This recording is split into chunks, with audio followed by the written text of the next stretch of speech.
Para nosotros Europan ha sido una oportunidad a nivel profesional para poder trabajar como arquitectos en proyectos de escalas que seguramente de otra manera hubiera sido como muy difícil poder acceder. Claro, hemos cogido siempre unas tipologías que si hubieran sido un encargo directamente era un tipo de concurso, un tipo de proyecto en el que por currículum no hubiéramos podido acceder así a priori por nuestra experiencia como estudio propio. Y al ser arquitectos menores de 40 años, como somos. Y también algo muy bueno que nos ha interesado mucho de los concursos es que te puedes ir como formando tu perfil profesional al poder elegir entre un montón de emplazamientos que tratan también diferentes temáticas y diferentes tipos de proyecto.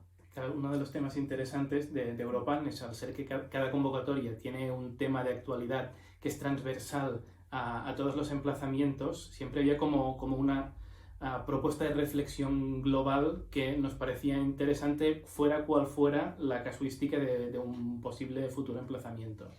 Y también Europan incita a hacer una reflexión como más global, incluso a veces está abierto, o nosotros lo hemos propuesto, a replantear posibles preguntas de proyecto, posibles emplazamientos que quedaban más o menos abiertos o incluso introducir nuevas reflexiones de proyecto que ni se habían contemplado en las bases. Es un tipo de concurso que anima mucho a hacer como reflexiones transversales también enmarcadas en este tema general, que en nuestro caso ha sido el de ciudades productivas 1 y 2.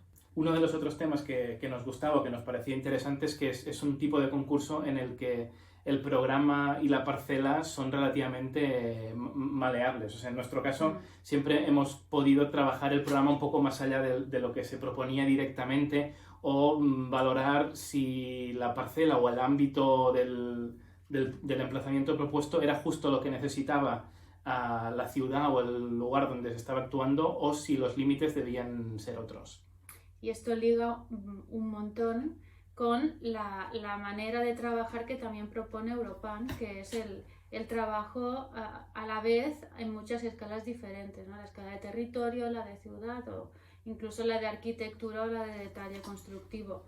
Esto es una manera que es muy compleja de trabajar, pero es la manera que nosotros creemos que funciona porque vivimos en un mundo complejo y la arquitectura o el urbanismo también necesita de entender estas relaciones complejas.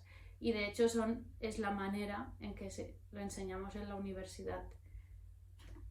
Otro de los temas interesantes de Europan es que nos permita justamente llevar a cabo todas estas cosas que estábamos comentando, ¿no? Aparte de trabajar todas estas diferentes escalas, las modificaciones o pequeñas modificaciones o ajustes del programa, de la parcela, introducción de nuevos temas. Esto en otro tipo de concurso posiblemente hubiera podido ser un motivo de exclusión y en cambio nuestra experiencia ha sido que estas reflexiones han aportado un plus al proyecto que bueno, a nosotros nos ha sido una cosa positiva al resultado. Sí. Y también algo que es muy inusual en la mayoría de concursos es algo como muy característico de Europan, que es el post-concurso. Al haber ganado ya 2 ediciones, pero la pasada es donde lo hemos experimentado, los encuentros que se proponen después del concurso, no solo con las partes implicadas del emplazamiento que hubiéramos ganado, sino también con los otros participantes a nivel de España o incluso a nivel de Europa, nos parece que es algo muy rico para seguir aprendiendo. Y es algo con lo que también nos quedamos de Europan, que al final se convierte como en una gran familia, ¿no? Donde todos nos conocemos y donde crecemos profesionalmente.